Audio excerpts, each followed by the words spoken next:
and welcome back to my channel. My name is Cassie and I'm a licensed realtor in California, specifically the Bay Area. Today's video is going to be 15 ways to kill it in real estate. Number 1, don't compare yourself to others. Don't compare yourself to seasoned agents. You are brand new, so let yourself learn.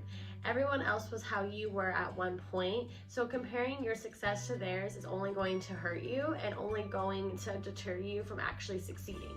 If you must compare yourself to others, just compare yourself in the sense of what are they doing that I could be doing better? What are they doing that is working for them, that could work for me? Those are the things to look at. Number 2, dress for success. If you are working from home, still wake up and still do your hair, still do your makeup. If you're a guy, get up, shower, get dressed, put on a suit and go sit in front of your home office. Or if you're going into the office, same thing. Go above and beyond, because you dressing that way is going to motivate you to do better. For example, I like to film videos, but I hate the process of getting ready, driving out to the studio, and all of that. It just is a lot of work. But as soon as I do my hair, do my makeup, I have no excuse. I'm like, I'm not gonna waste this. This doesn't happen every day. Number 3, make it known that you are the new agent in town. No one knows about a secret agent. You need to go out and broadcast it to every single person you meet. Hey, by the way, I'm a realtor. Hey, by the way, I'm a realtor. Bring it up in conversation. Yeah, it might be annoying and it might get obnoxious, but guess what? That's the only way people are going to know who to call when they're looking to buy or sell or invest.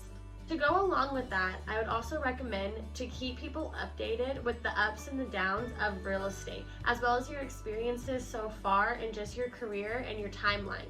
People love to see that and they want to see a success story. Yes, it's a lot of work. It is hard work. The more knowledge you know, the more you can share with others, and the more likely people are going to come to you with a question. Number 4, confidence is key.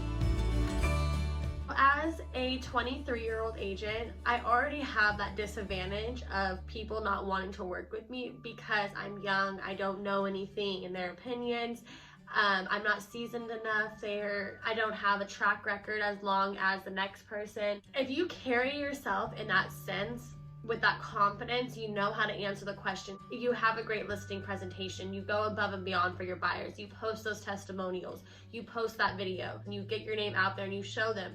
Yeah, I may be brand new, but guess what?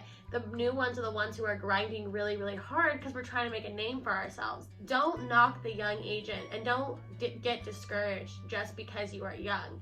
Being young just means that you're young, you're hungry, and you can go as much as the next person, and you will go 10 times harder because you have the energy to do so. As a newer agent, other more seasoned agents will ask you to do things for them that may or may not be beneficial to you. For example, if a more seasoned agent has a listing and they don't want to host the open house, and if they feel as if that open house isn't beneficial to them, they will ask a newer agent who they know is willing to go and do that because you're hungry and you want to meet those buyers. If that is something that you want to do, if you enjoy doing, then do that. But if you have done those and you realize, hey, maybe open houses aren't for me, maybe I'm not bringing in the right people in open houses, but I do better in this kind of sense, then do that.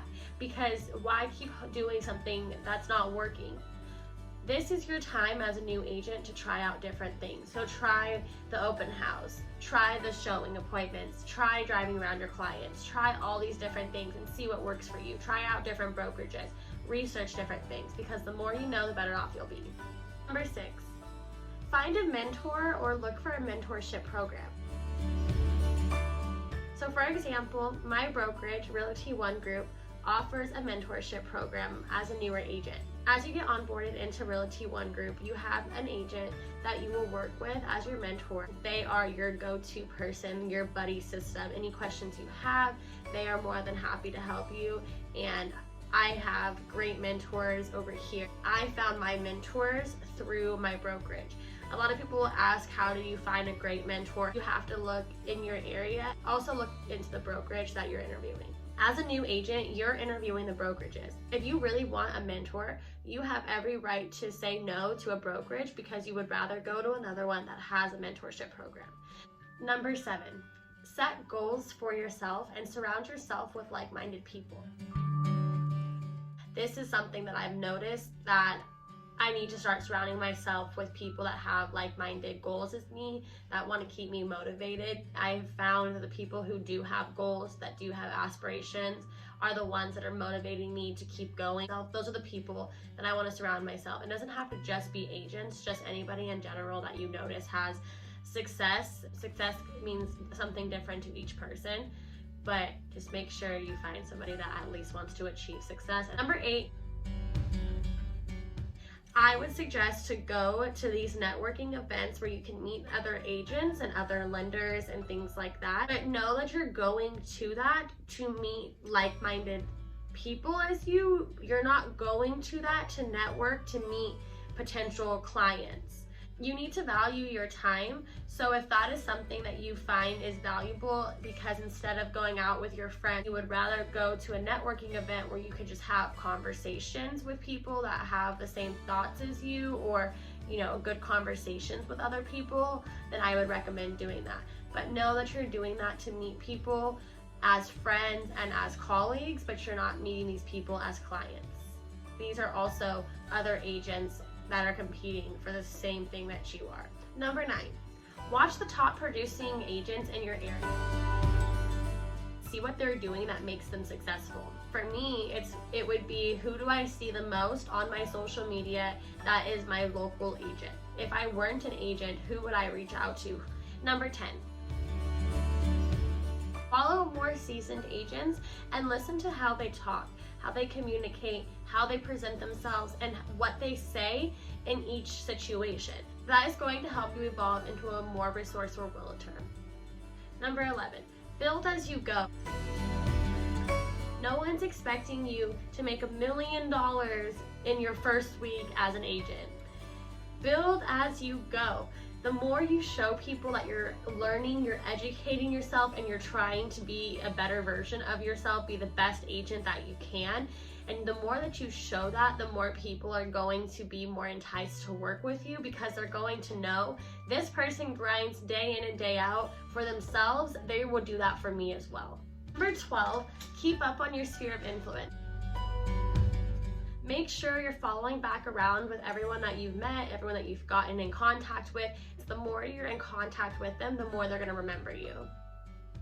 Number 13, save money where you can.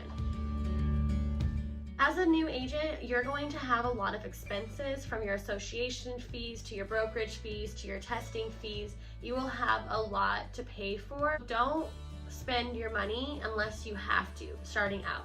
Save as much as possible, because it's going to help you with your marketing, your branding, but you can't do any of that without money, so just save any way you can.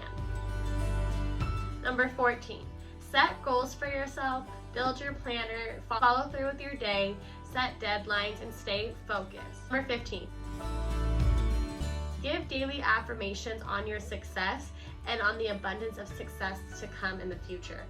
Give yourself that good pat on the back each and every morning and each and every night that you had a great day. Tell yourself you had a great day. Even if you didn't have a great day, you're gonna put that positivity out there, and then tomorrow, hopefully you have a better day. And if you don't, hopefully the next day you do. Okay, everybody, that is going to be the end of the video on my 15 tips on how to kill it in real estate. If I forgot anything, or if you have any advice that you would like to give me or like to give anybody else, please comment it down below. Don't forget to comment, like, and subscribe, and turn on your post notification bell, because I will be posting videos every week. See you next time. Bye.